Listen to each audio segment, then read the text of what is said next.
Good afternoon. Greetings, now. How are you? Good, yourself? Pretty good, pretty good. Nice. I figure my associate will be joining us shortly. Sounds good.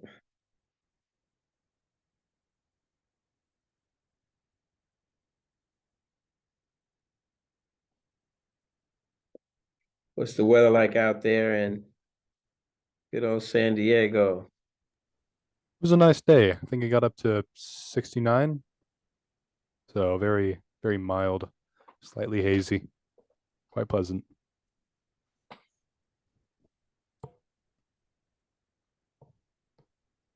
How about on your guys' end? Oh, pretty good. I'm in North Carolina today. It was kind of cooled out today. It was probably 75 today. It's been in the 80s. Moist or dry? What is It's it? generally pretty moist out here. All right. As long as it's not like a dry sort of 80. Yeah. Well, it's generally a little bit drier out there where you guys are. Got a lot of rain this year, fortunately. Everything's very green outside my house right now.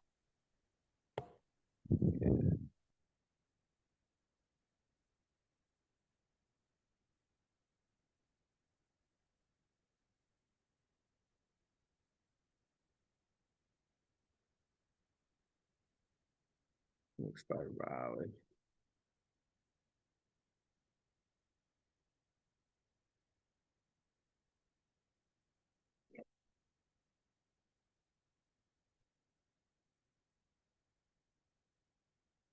How's it going, Raleigh? Good, how are you, sir? Pretty good. I didn't send uh a reminder notice out, so we'll see if we get in. I'll wait a few more minutes before we get started. How are you guys going? Tell me a little bit about your project. How's your project going? Um, it's been good. We finished the business plan and we're starting to work on the presentation, but slowly getting there. Gotcha. Hey, wait a minute. So you're in are you and Nall on the same team? We are, yes, sir. Okay, gotcha, gotcha. Man, you guys look grown, man. Got beards and stuff. You sure you guys in high school? Senior year. We got like 25 more days or school days left. So When's the last day of school? June 8th, I believe. Oh, okay. Gotcha.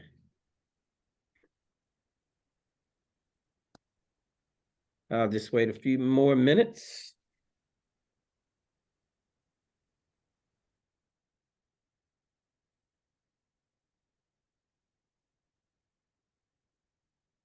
It's a very bittersweet feeling about to leave school. So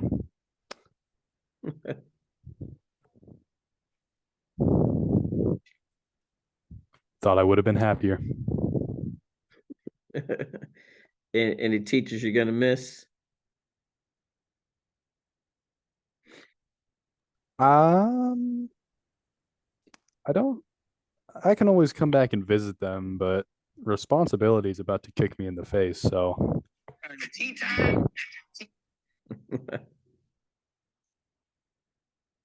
Yeah. So I will go ahead and get started. I guess people are, that's one of the reasons why um there's kind of a catch 20 when you post workshops, because sometimes folks feel like if they're unable to attend, then they'll be able to watch the recording. I know in previous years, um, we wouldn't even post them until much later. Um, and we would require folks to attend. I can't remember if the guideline still says that you need to have at least one or two people from your from your team there, but we've been pretty flexible with that. But my experience is the ones that win our competitions are the ones that are very active in our workshops. So that's the way it's worked in the past, but I'm still going to be posting these. So we always have some sleepers that come up in the end and do real well in their submissions, and then also knock it out of the park with their 5-minute presentation. So, but anyway, I'm gonna go ahead and get started. I think today what I wanted to do is kind of share a few of the past 5-minute presentations. I'm gonna pull up a couple of sample plans so you can kind of look at how some past submissions have looked and how their executive summaries have looked. It doesn't sound like you guys, but at least starting by Thursday, I'll start letting you guys kind of do a little quick dry run of your presentations and, give you guys some real good, meaningful feedback. So you guys will have time to go back and make tweaks to your plans. But let me share my screen and see if I can pull up some of our past 5-minute presentations.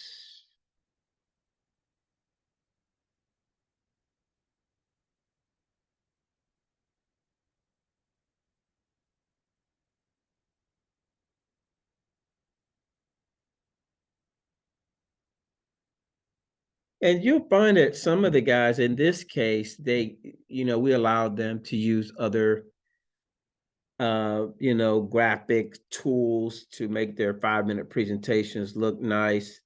And you guys are welcome to do that. Let's see, Brown. Let me let somebody else in here.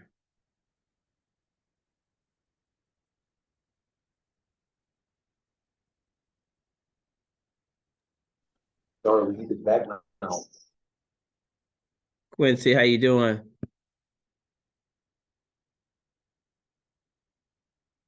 Who's Quincy Brown? This is Mansa Musa. State your school. What school are you from? I'm not from a school. I reached out to you a few weeks ago. I'm with the Pangea group, Pangea.com. And we spoke momentarily on the phone.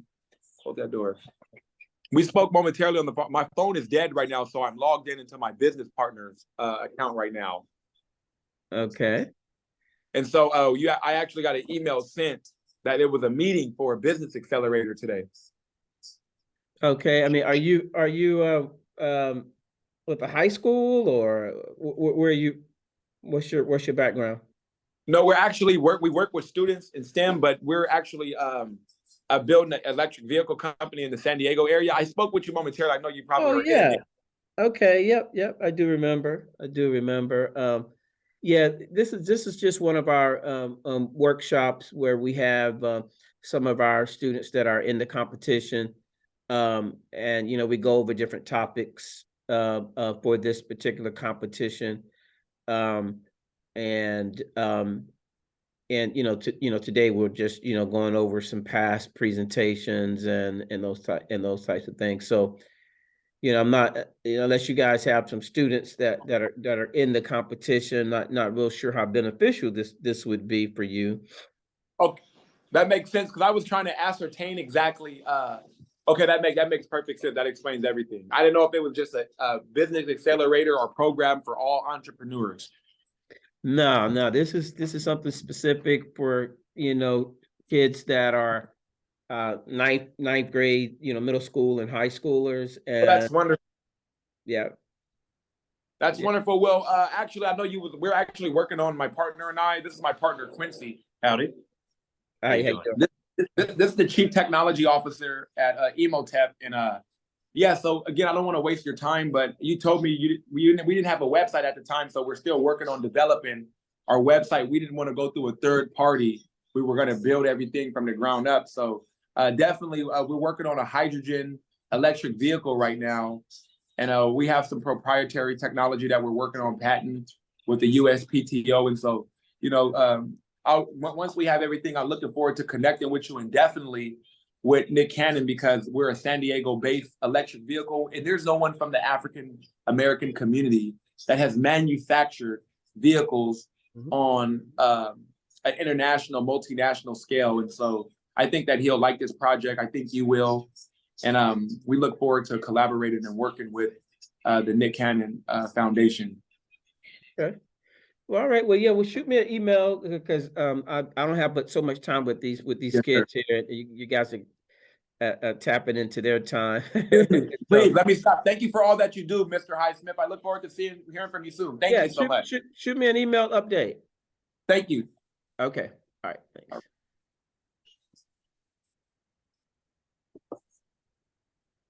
Let's see.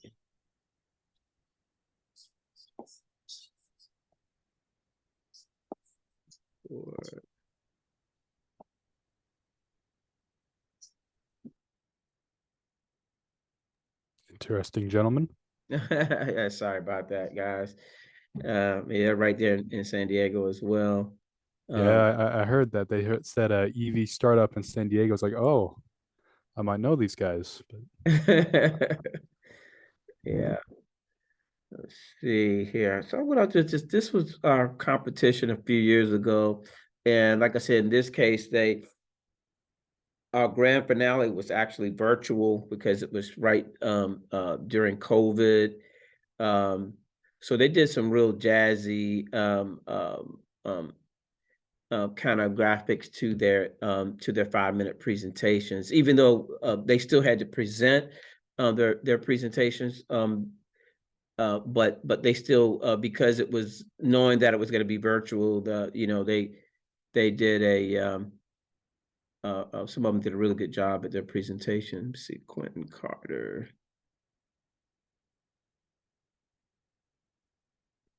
Yes, I believe this is Quentin dialing in from Atlanta. What up, Q? Hello. Sorry I'm late. No problem. We had a few interruptions. Okay. Let's see.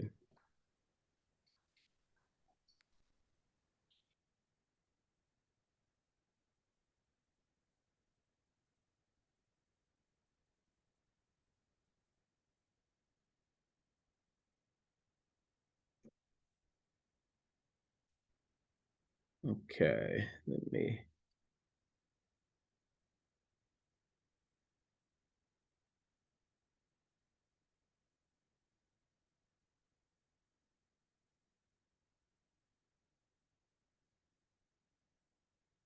You guys can see that?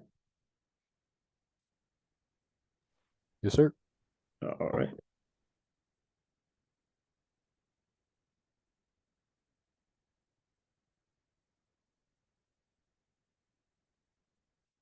Yeah, so this was a group that back in 2021, they had a heating pad that they had developed a product that would target back pain and muscle pain. So this was their 5-minute presentation, and so what I'll do is just kind of go through there. Sometimes I'll stop it throughout and get feedback from you guys, but let's go. Can you guys hear that okay? Yeah, I didn't. Well, I got it on pause right now, but I just to make sure you. I heard a little bit of audio before the pause. So. Okay, gotcha. Does this situation look familiar to you? For about 80% of you, it should. With over 264 million lost workdays annually, which caused over $50 billion in lost wages during that time frame. Not to mention the 65 million people in America alone who have been recently hindered by back pain. Typical solutions involve stationary positioning as well as sore and achy tendencies. Hi, my name is Timothy Niven, and I'm the CEO of Target Heat. Target Heat is a one-of-a-kind vest. With its slimming look and comfortable straps, it works on just about anybody. Now, if we look at the battery module here, me turning it on, it has 3 settings: high, medium, and low, so you can be comfortable at whatever temperature. It is also very nice to wear at your desk and very, very comfortable when you are sitting down. Target Heat is revolutionary due to its ability to heat on trigger points. The top 2 trigger points target the trapezius muscles, and relaxing them relaxes your neck. The next ones down also target the trapezius muscles, but that more relaxes your upper body. The next 2 then target the latissimus dorsi, which extinguishes the pain in your mid-back, and the bottom 2 target the thoracolumbar fascia group, which will diminish pain in your lower back. The use of moist heat on each of these pads also makes it a much safer and more effective heat. In the first few months, we will launch the business with trademark submission and basic company necessities. The biggest thing happening is creating a field survey and starting experimental testing to prove the device's capabilities. In the following months, we will vamp up production, pre-ordering, and even start selling. From there, the company will start to rapidly expand based on the supply and demand curve. Current market projections show trends pointing to an increase in market interest and demand for recovery-focused fitness tools. In fact, the fitness technology industry was the fastest growing sector of the health and wellness market as of 2019. So who can tell me anything that she's doing wrong, or not necessarily wrong, but that it may not be advantageous for her to do while presenting? Not looking towards the audience, trying to read off a script off screen. Exactly. Now, and I can't say this, we don't have, we're not going to say don't have note cards, but I can assure you that's one of the things that the judges will be able to look at and say, hey, they really know their material. And so that's why it's so important to practice your presentation and practice and just go through it again and again and again and again, so that you're not only you can memorize your information, but have note cards there, with bullet points, so that if you get up there and you get stuck, which it happens sometimes when you're presenting live, at least you'll have a bullet point. But to sit there and to be reading from a card or from a script, is not favorable, particularly if it's a very competitive competition and you have others that are up there just straight explaining their product, going through their presentation, and they're not using any kind of script. So, but anyway, that was just one thing I wanted to point out. Our product is currently positioned to be poised at the perfect time to reap the benefits of the expanding demand for improved fitness technology in the current market, which is able to be utilized in multiple environments. Additionally, world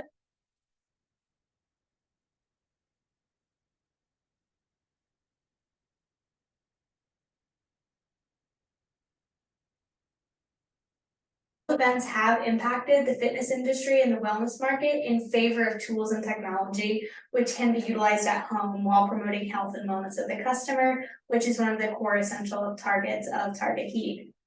Target Heat is positioned uniquely both in price, application, and recovery benefits. Although our product is slightly more expensive than competitors' offerings, their lifespan and quality is far superior and thus allows the consumer to enjoy the benefits of Target Heat and use the product for an extended period of time, which is going to increase the short-term investment benefit for the consumer.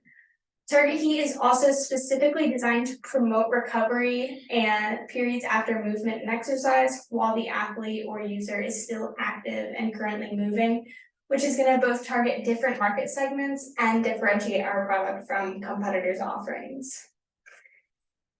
Like similar offerings available simply do not compare with the high quality offered by Target Heat. The durability and longevity of materials and concept design are specifically engineered to ensure the consumer investment is able to be repaid by the quality of product and usage of the product. As new fitness technologies develop and emerge onto the consumer market, our product, based upon analysis of close market competitors, is positioned to both target unique segments of the market and render the product cost effective for consumers.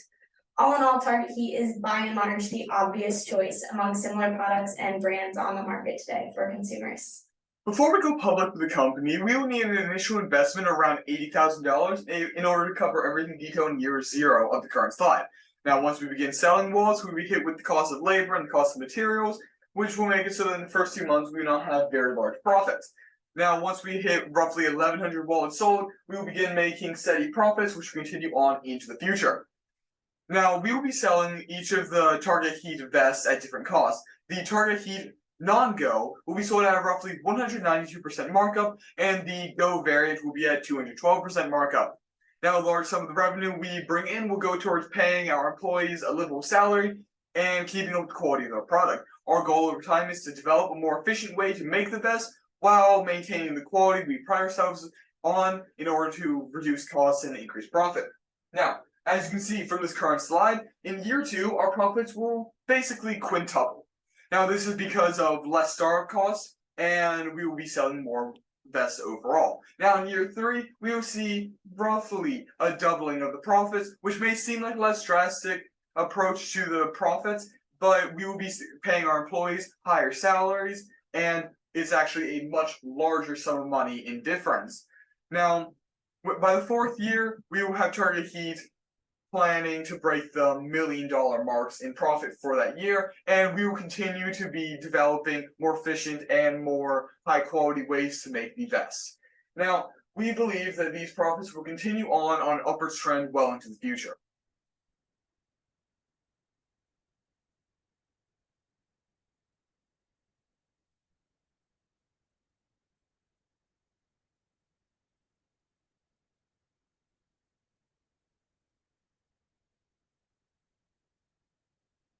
Okay,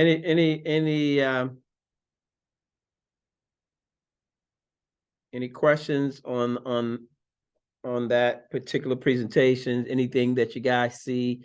Anything else that stuck out to you guys that maybe they did wrong or they could have done better?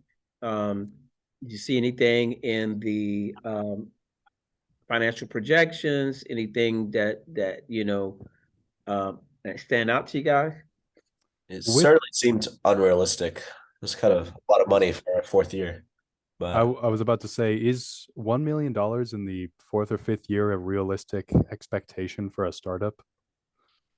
It could be. I mean, that's a good question. One of the things I heard him say that they needed the $80,000 upfront investment. That's not a whole lot of money, but when you start a presentation, and remember, we talked about this.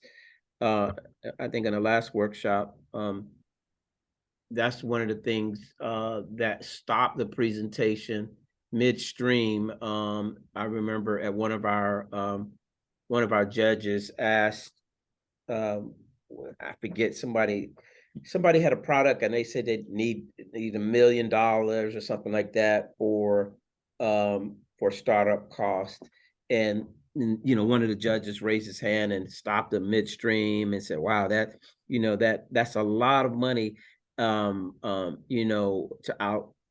outlay for a business, and that judge just couldn't get over that $1 million cost. Now, if it's going to require $1 million startup, or if you do have, I think, a large investments that's going to be required to get you going, you just got to be really able to really explain that in your business plan, or explain that to your judges. Even if you decide that you don't want to go with an investor for startup costs, that you decided maybe you want to go to a bank and get financing, then you got to really be able to take the time to be able to show the judges that that you have a financial plan that is going to allow you to generate the kind of annual revenue that's going to allow you to be able to have the funds to pay back the loan. So if if you have a lot of upfront costs, you just have to be able to talk the judges through it. And if you're going to ask, an investor to come up with $1 million, you got to have a very, very strong presentation that justifies and demonstrates that $1 million is well worth it. So I typically encourage kids to kind of stay away from businesses that is going to require an inordinate amount of money to start the business. But like I say, if cost is what it is, if it really is going to cost that much money, you just have to be able to talk through it. And $1 million revenue in the third year, I mean, tell you that's not unrealistic, for a small business. I mean, if you have a really good sound business plan, really good idea, you've done your market research, and the market really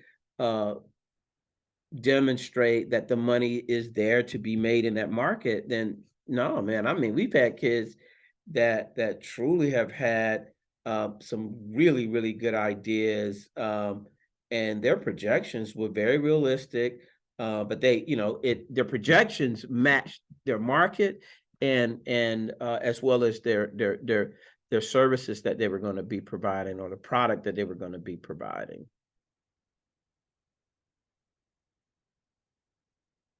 So is it reasonable to say that we have no startup cost if it ends up coming out to that? Because due to the nature of what we're working with, we can't just immediately come off the line with like 100 of these products. It's a very closed market. There isn't a massive desirability for a brand new aeronautical company that's never been heard of.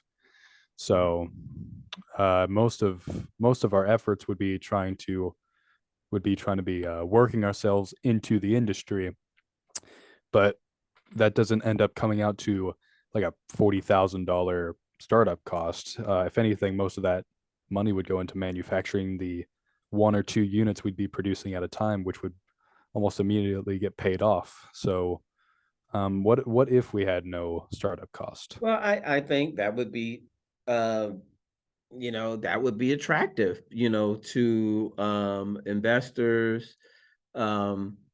What if you stand there and say you don't have any startup costs? That in itself could be unrealistic. So you got to be real careful about, saying, hey, we have this great idea, this great business, but we have absolutely no startup costs. I'd rather you really, because you're going to have some costs. I don't know if you're going to have to do marketing. You're going to market it's going to cost to market your services, your base year. But like I said, if it turns out that you don't have any startup costs, are you guys anticipating that you won't have startup costs? Not so much that, but the way that we've sort of structured this is we work directly with the customer. They input their needs to us. We make that and we provide that to them. And then they give us the money. Then we give them their product. And using their money, we would then manufacture the product. The money would obviously, like if we were to go with the startup money, investment money, we would put that into marketing the product, because online marketing can be expensive. Developing a website, if you're using not using something like Amazon, but again, credibility in the aviation industry is everything, and without real experiences, real people saying, hey, this is a good product, we won't really have much to go off of. So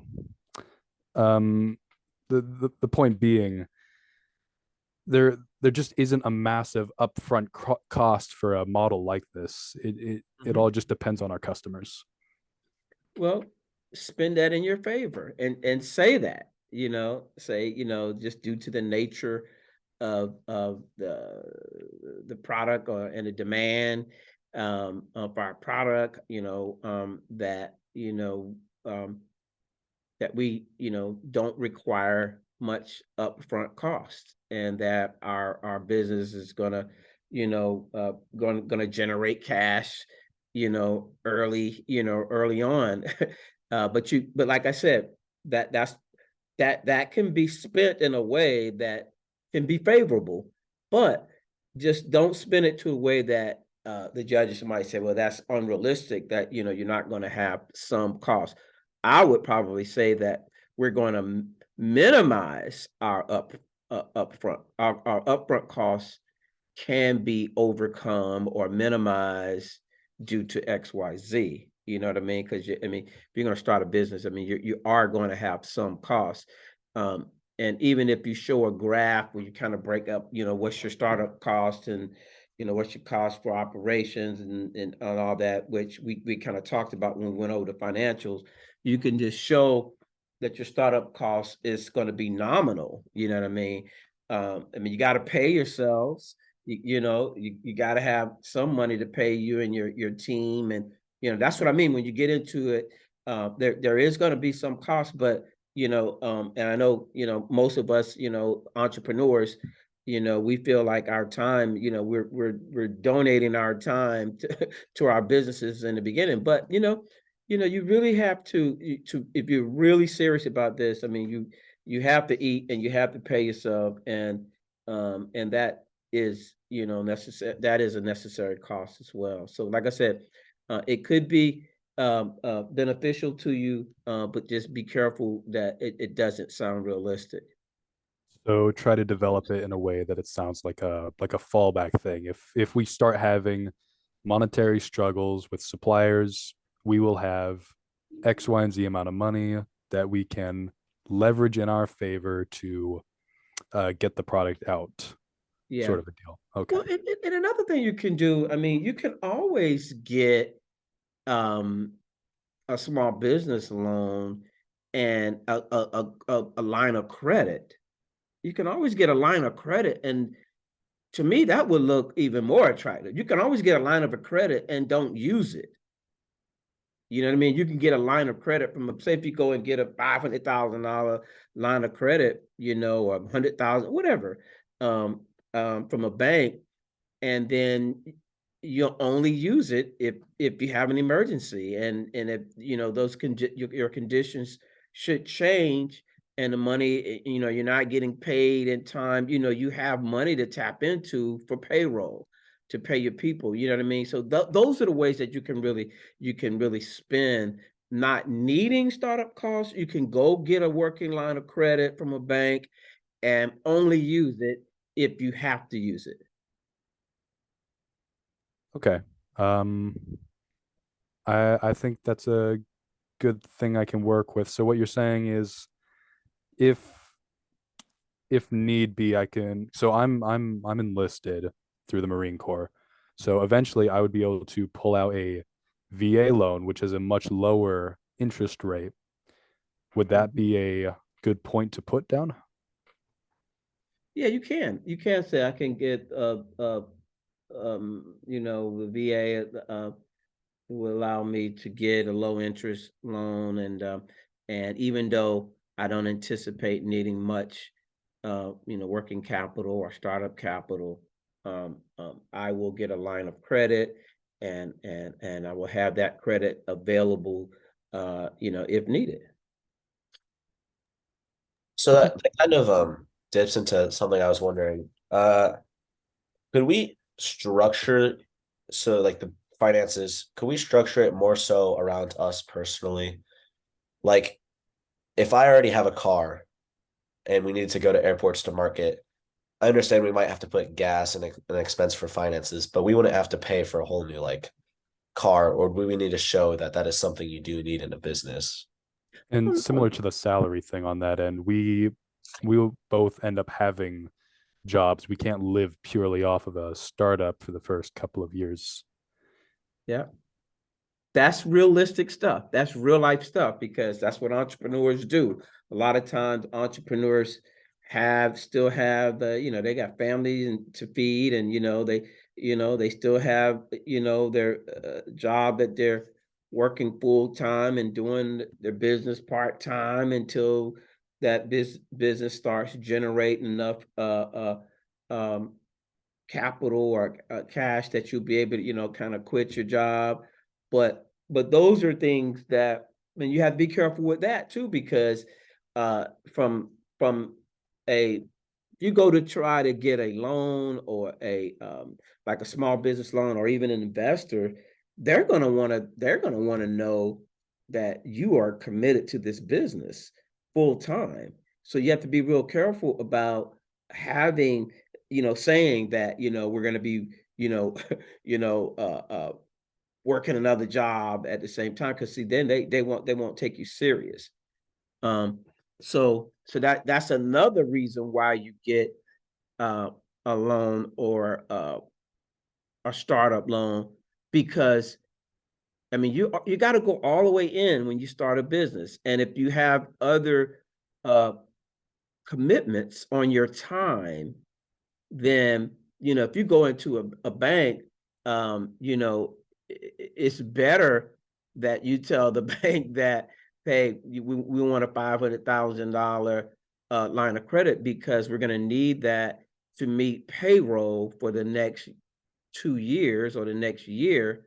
And in that way, you would allow yourself to go full time into this business, and you got that working capital or that credit facility, so that you can pay yourself for the first year or first 2 years. So it's a balance, when either if you go talk to an investor, or if you go to the bank to try to get working capital, they like to know that you're committing 100% of your time to this business. They kind of frown on, if you have other things going on. So that's one of the things when you get in front of the judges, I would be very careful about saying, hey, for the first year, I'm still gonna be, I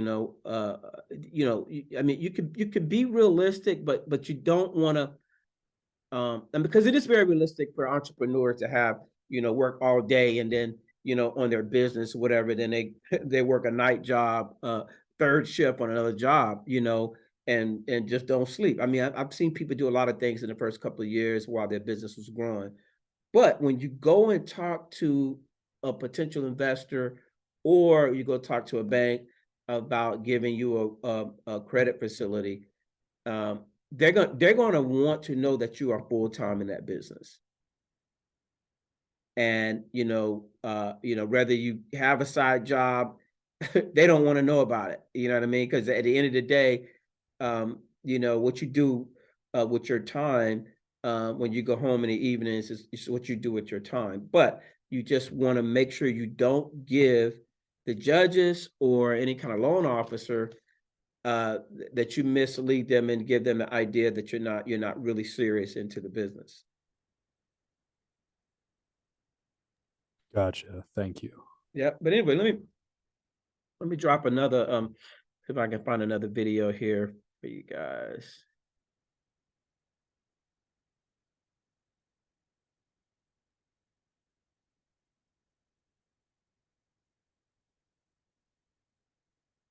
Okay.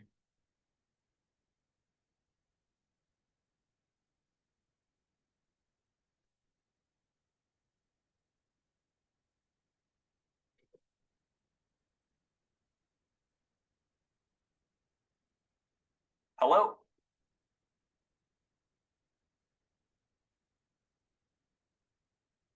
Alrighty, so these were the guys, I believe these were the guys that won last year. Let's see. My years of running together now. Can you guys see that video? Yep. It says Ripple. Yeah, okay. You might know some of these kids. I don't know if you guys are going to school in San Diego. I don't know if you guys went to the same high school as these guys.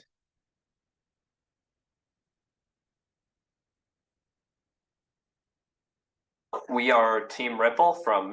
So you can hear that and see it? Yes, sir. All right. Mission Bay High School in San Diego, California. And I am Will Olsker. I'm the lead developer at Ripple. So if you notice, this is something that I'm really particular about, and they did a good job at this. One of the things that you want to do in the beginning is introduce your team, say who you are. And we talked a little bit about that on the last workshop. You always introduce yourself, say what your role is in the company, and maybe mention something about what some of your hobbies are, because you never know. You're looking for an opportunity to connect with your judges. I'm not sure how detailed they got in this presentation, but we've seen some kids just do some dynamite intros of themselves. I've seen them do it when they introduce the name of their company. They've done it in unison, just another way to really get the judge's attention. But like I said, if you talk about, if you say who you are and what you do in the company, your role in the company, and you might touch on some of your hobbies, and you never know. Some of your hobbies may be something that some of the judges might share some of those same hobbies, and they may, it's just another way to make an effort to connect with your judges. And I have 6 years of JavaScript development experience. Hi, I'm Jacob Adler. I'm in charge of product design and marketing. I like to sail, and I've had leadership experience through Boy Scouts. I'm James Ward. I'm the sales, PR, and finance manager. I enjoy playing tennis and basketball. I've experienced leading volunteer activities, and I am a fluent Spanish speaker and an intermediate Mandarin speaker. Hi, I'm Matthew Lin. I'm a software developer at Ripple, and I have 5 years of software engineering experience. Ripple Meet is a video conferencing software. Again, so this was actually 2 years ago, but some of the guys was in the competition as juniors, and then they developed another company, tech company, in their senior year. But anyway, if you notice, each one of them said who they were, said their role in the company. And then they just touched on what some of their personal hobbies were. And I think that's always gives a nice personal touch. And again, these guys got first place in 2021.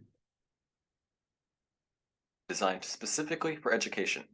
Our education-specific features include table groups, which are designed to emulate a classroom. Table groups will redefine what online learning can look like. We have received excellent feedback in our process of beta testing in real online classes at Mission Bay High School. Schools currently use general-purpose legacy softwares for video conferencing, meaning that the market for innovative, education-focused video conferencing softwares is virtually untapped. Current video conferencing software wasn't designed for online class. Made a mistake. This was actually their product from 2022. And just doesn't work well for it. Ripple solves the problem with online learning that are currently faced by students, teachers, administrators, and parents. At Ripple, we've developed unique video conferencing technologies such as Ripple Video Bridge, VHSA, and AutoFrame to enhance user experience, make Ripple more secure, and lower costs. Ripple's table groups were designed to solve these issues. Students can have more social interaction during lessons, and teachers can supervise and work with students online more easily. Table groups create visual groupings of students at different tables within their virtual classroom. As a class participant, a student will be able to see the videos of all of their classmates. In the tables, a student can either speak to the class or speak solely to the other members of their group. This allows for excellent group work and social collaborations. Teachers can quickly and effortlessly move themselves or their students between tables by clicking and dragging their videos to the different groups. We are dividing our competition into 2 groups. LVCs, or Legacy Video Conferencing Softwares, are products from established companies like Zoom, Cisco WebEx, and Google, which are designed for general-purpose use. NGVCs, or Next Generation Video Conferencing Softwares, are products that are designed to address the needs of a specific industry, such as education. The market of education NGVCs is wide open in San Diego Unified District, which has over 200 schools. Ripple will focus on word of mouth as our primary method of advertising. So far, we've had success with teachers and district administrators by reaching out directly. However, when Ripple grows to encompass many schools, we can utilize digital advertisements with companies such as Facebook. We're also thinking of ways to expand Ripple into more markets in the future. We are developing new meeting formats for different industries, as well as the technology to make them possible. We decided on a cost-plus strategy because it allows us to begin profiting almost immediately. Since none of the team members are being paid wages, this pricing strategy lets us charge much lower than most other corporations. Being in the software as a service market, or SaaS, we have larger growth potential and profit margins than most other industries. There are many SaaS models that we reviewed before settling on our current model. In the end, we chose a model which includes aspects of per active user, per hours used, and per feature pricing. Although the accounts themselves are free to encourage schools to pick up Ripple, prices for the basic service and insights scale up according to usage. We were given the full information for Hebrew State High School's finances and schedule, a charter school in downtown San Diego. Therefore, we decided to base our projected growth off of their values. Our income and expenses are based off of multiple factors, including replays, insights, financial advisory, advertisement, and the base product. We use this information to develop an income and expenses chart for Ripple Meet for the next 5 years. In the 2017 to 2018 school year, 21% of public and 13% of private primary and secondary schools offered distance education. From what we've heard from administrators, this number could go up well past 50% post-COVID. If we can reach 20% market penetration in San Diego and the surrounding counties by the end of year 5, we will be serving 100 schools. Especially good news is that within San Diego School District, all public schools will be giving students the option to go fully online for next year, giving us an unusually large opportunity to expand locally. Along with primary and secondary schools, we also hope to penetrate universities and colleges, as well as businesses that do some work online. Universities allow us to scale quicker, and businesses are open year-round, stabilizing our financials. Because we will be hiring employees in year 3 Q1 and year 5 Q1, it's important for us to make sure we will have enough cash on hand. Even with sporadic drops in income in the summer months, we will always remain positive.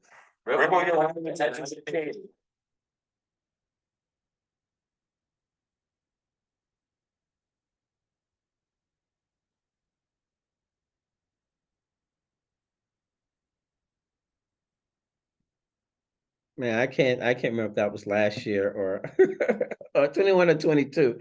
But either way, any feedback, any questions or thoughts on their presentation? Anything you would have done better, or just what's your thoughts on it? They demonstrated their product very well, but I'm assuming they didn't end up taking it very far because being in San Diego County, both of us, I've never heard of their product. Yeah. So. Yeah, I think their plan, let me look at this thing. Their plans initially were to, but this happens all the times in our competition. You guys are just so smart and you come up with these amazing ideas, and then everybody goes off to college and everybody goes different.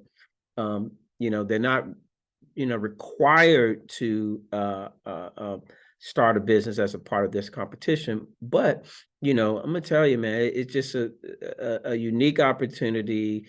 Guys like Nick Cannon and Damon John, these guys are truly investors, and you guys will have an opportunity to present, to guys that have money to invest in your business. And so we're planning in out years to really kind of target more college. Well, we're going to do a separate competition as well. We're thinking about doing and doing a college competition as well, because a lot of startups actually start while they're in college. If you look at like the Bill Gates and the Zuckerberg, who dropped out of college, but at any rate, just want to let you guys know, if your business sounds real, and you're going to get more points if your business is something that's really fundable. And because even when they presented Ripple Meets, they were telling us that their plans were to go out and actually start this business. Actually, this was 2021, because what ended up happening is they changed the business. Some of them graduated, but they changed that business a bit, and then formed another company and started and created another product.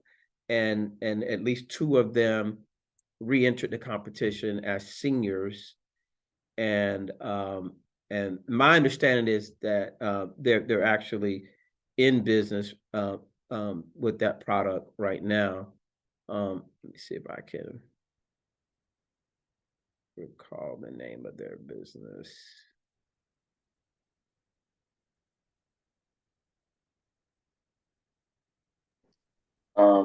Oh, sorry for being so quiet, but I remember the last year, I think it was a Lattice, their name was. Yeah, yep. It's a little different. Yep. Absolutely. Yeah, so they formed another company that year. Let me see another, trying to find some of the better ones. So don't be feel intimidated by some of these presentations, because I'm actually pulling up some of the better ones. But let's see. This company here, I thought this was from a few years ago as well. They're out of Los Angeles, and and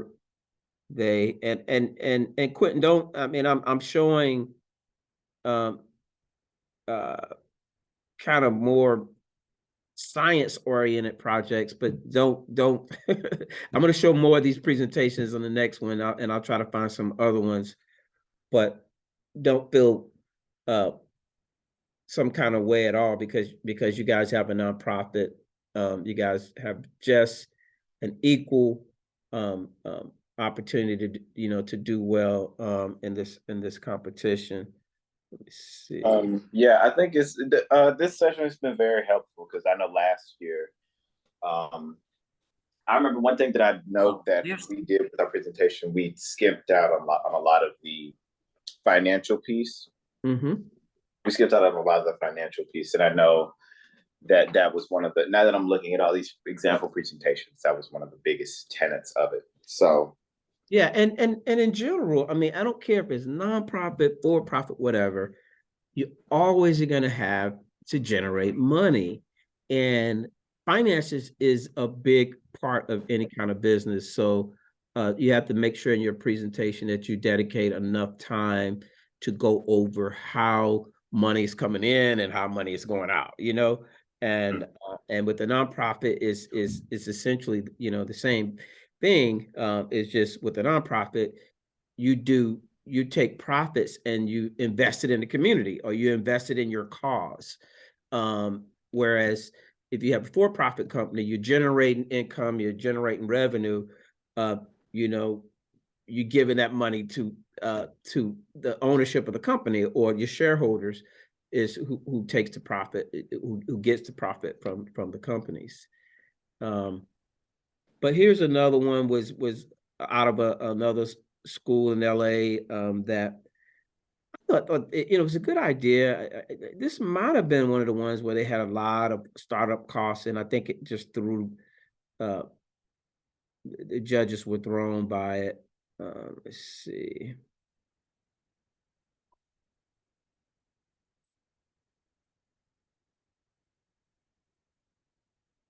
Students from Sherman Oaks CES, and our product is HIT ID, magnetic compound fluid, rubber lining in helmets. And let me just tell you a little bit about that. One of the things too, and I mentioned this before, a lot of times, and just by like these are, I think this might have been a STEM school.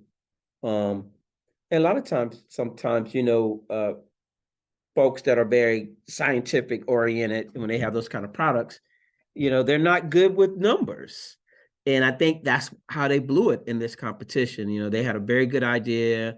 They spent a lot of time on the science side of it, and they did not, do a good job at discussing the financial side of it. But anyway, let me just run this one. Hi there, my name is Aiden Prater, and I'm the Chief Executive Officer.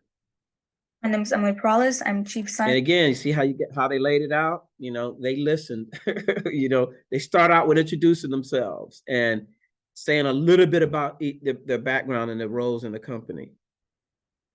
And everybody can hear everything? Yep. Okay. Yep. Officer.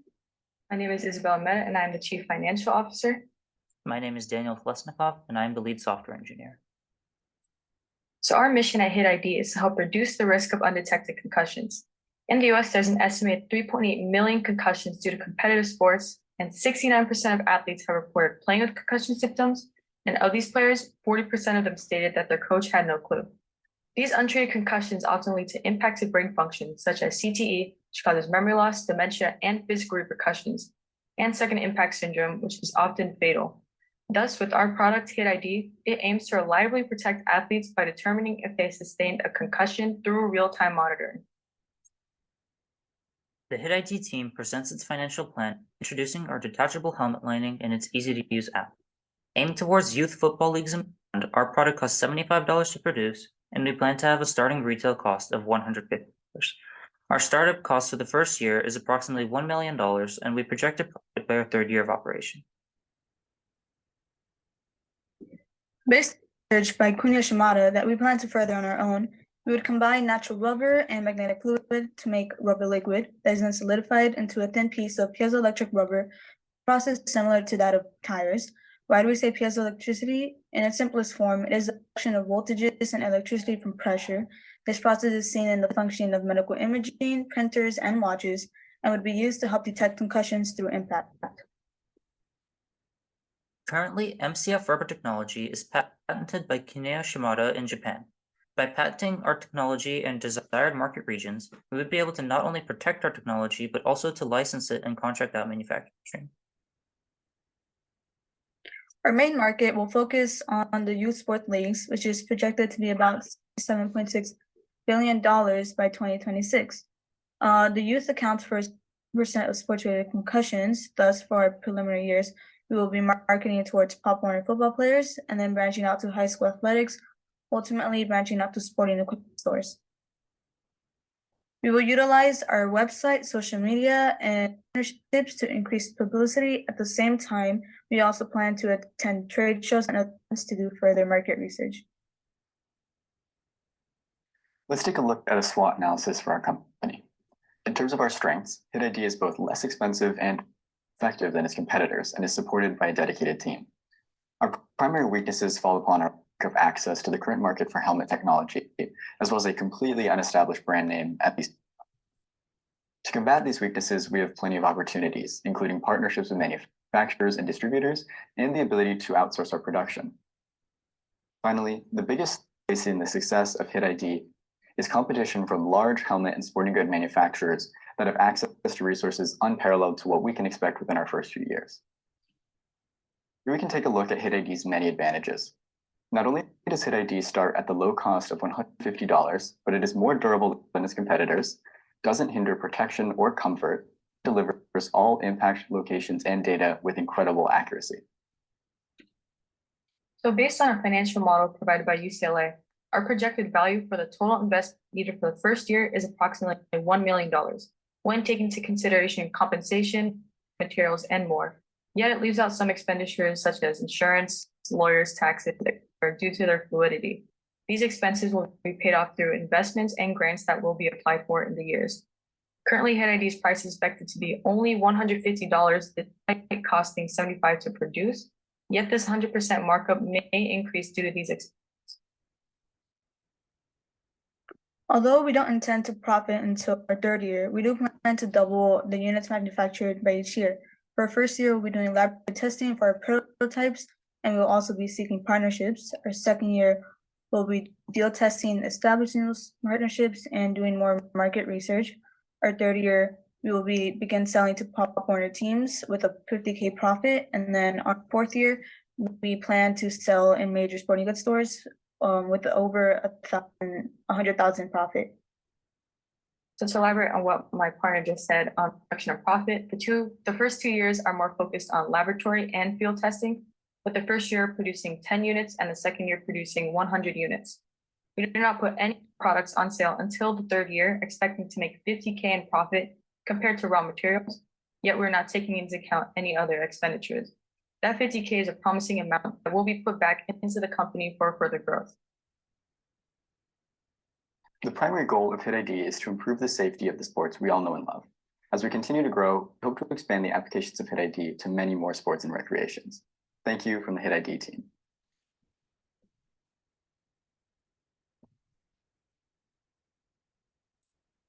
All right, so what are some thoughts on that real quick?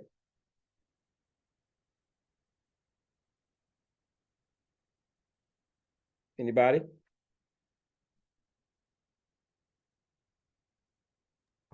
No, it was pretty, all three presented have been pretty straightforward, but just aside from flow, I'd say sort of that might just be up to the quality of what they're using for software wise, but the flow has just felt a little bit off on all three. Yeah, and the main thing I saw, and this was, I remember the Damon John had asked the question. So think about it, you know, they were only showing $50,000 profit in year 3, but they had $1 million startup cost. So if that's your startup cost and it's real, just you gotta be able to spend some time making the judges feel comfortable with that kind of startup cost. And so, and they kind of left it open, you know, as though, you know, they were planning to get it. They didn't really say if they were either going to get it from an investor or from getting a loan from the bank. You know, they kind of danced around that. So you got to be specific about that.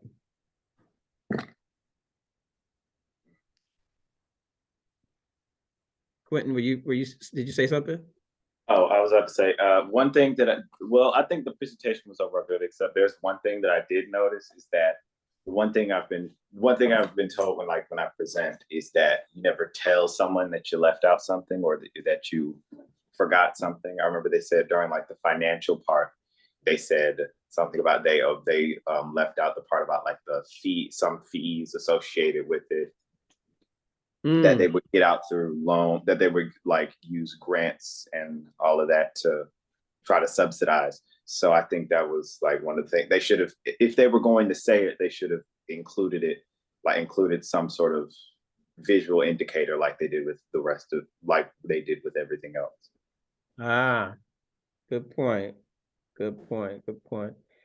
And just real quick here, I know we're about out of time here. I want to take a quick minute to go over at least one executive summary. And like I said, I'm giving you examples here, but there's no exact way to do an executive summary. Let's see if I have that up.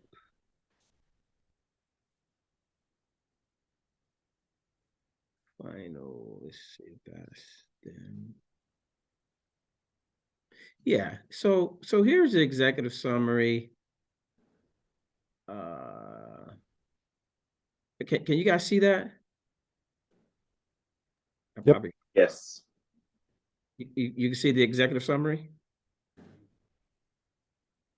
Yes, sir. Okay, great.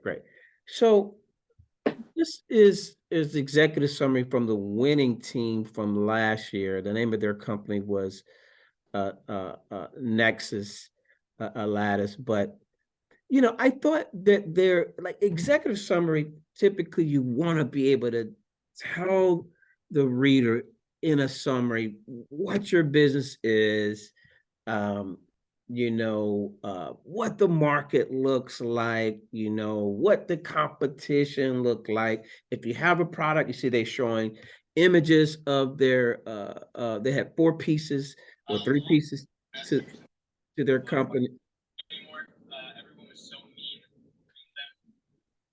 Is that someone's background?